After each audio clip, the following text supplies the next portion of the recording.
Voilà, très chers amis, bonjour, je suis François, un diacre du diocèse d'Autun, en Bourgogne, près de Paray-le-Monial, la cité du cœur de Jésus, de la Miséricorde, que nous avons fêté hier. Et je suis très heureux de vous retrouver en ce début de 6e semaine de confinement déjà, et puis dans ce temps pascal, pour partager avec vous quelques réflexions, quelques pistes qui j'espère vont vous aider à mieux vivre ce confinement que nous connaissons tous. De fait, je profite moi de ce temps pour passer pas mal de coups de téléphone à des proches, à des amis, et ces derniers temps, je me rends compte que pour beaucoup, confinement rime de plus en plus avec agacement, énervement, découragement, embêtement, etc. Alors je me suis dit, c'est le moment, chers amis, de vous livrer un secret. De vous livrer un secret. Alors je ne suis pas le seul à le détenir, ce secret, Dieu merci, mais je pense que trop peu encore le possèdent. Ce secret, c'est la solution, le remède miracle pour vous débarrasser d'une façon définitive et efficace des défauts des autres. Pas mal. Ce secret, je vous le donne maintenant, c'est le pardon. Le pardon, c'est le remède efficace, le remède miracle, l'unique remède. Et nous avons fêté hier le dimanche de la miséricorde. Et la Sainte Église a eu cette bonne idée de nous laisser contempler pendant 8 jours ce magnifique trésor du grand pardon de Dieu, ce trésor du pardon sur la croix et de la résurrection, pendant 8 jours, pour ensuite nous inviter par le dimanche que nous avons fêté hier à notre tour, pratiquer la miséricorde.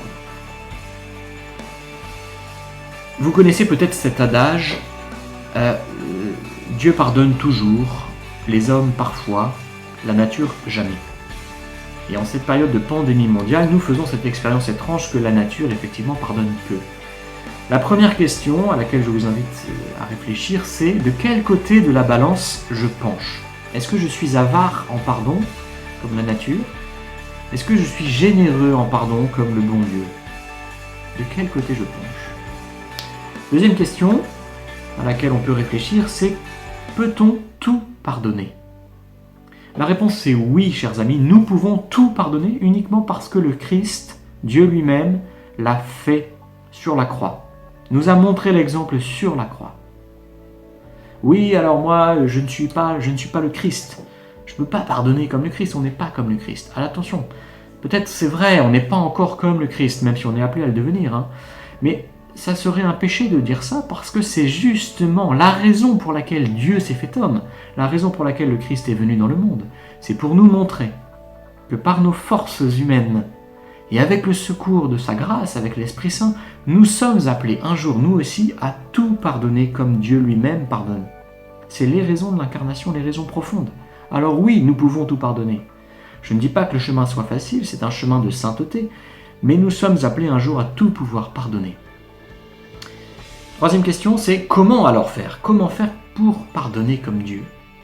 Et là, plusieurs écoles s'offrent à nous et je vais vous proposer une école qui n'existe pas dans les livres de théologie, qui n'existe sans doute pas de cette façon dans l'écriture non plus. Une école étrange, c'est l'école des huîtres. Je ne sais pas si vous aimez les huîtres, moi je n'aime pas trop les huîtres, mais j'ai découvert quelque chose d'extraordinaire avec les huîtres. Savez-vous que pour produire une perle de nacre, qui est tant recherchée par les bijoutiers du monde entier, une huître va se servir d'un parasite, d'un grain de sable par exemple, qui, malgré qu'elle est censée être hermétique, va pénétrer à l'intérieur de la coquille de l'huître. Et là, au lieu de rejeter le grain de sable, l'huître va sécréter tout autour cette substance qui, en durcissant, devient la nacre, et va produire une perle tant recherchée au bout de quelques années par tous les artistes du monde entier. Eh bien, réagir comme une huître face à un agacement, une frustration de la part de mes parents, de mes enfants, d'un frère, d'une sœur, c'est quoi ? C'est ne pas rejeter cette frustration frontalement. C'est l'accueillir, mais tout de suite, instantanément, l'enrober d'un trésor. Et concrètement, c'est quoi ? Quand je reçois cette frustration, c'est je vais faire l'effort de me rappeler de 3 bons moments passés avec l'auteur de cette frustration, de 3 moments de qualité où j'ai pu goûter à sa bonté finalement. Et vous allez voir que instantanément, le parasite, la frustration, va disparaître dans un trésor de gratitude, dans une perle de gratitude. Et ça va vous aider à avancer tout au long de votre confinement, je l'espère. Voilà. Alors, chers amis, à l'école, bien sûr, en premier lieu du Christ, qui a tout pardonné sur la croix et qui nous appelle à la miséricorde, comme il est miséricordieux lui-même, mais aussi à l'école des huîtres, de cette manière étonnante de franchir les obstacles, et bien que nous puissions parvenir à grandir en sainteté durant ce confinement, que nous en fassions un tremplin pour aller beaucoup plus loin dans notre pratique du pardon. Voilà, je vous assure de mes prières, j'espère vous retrouver bientôt. En tout cas, très bon temps Pascal, jusqu'à la Pentecôte. Profitez bien de ce temps de grâce. À bientôt, chers amis.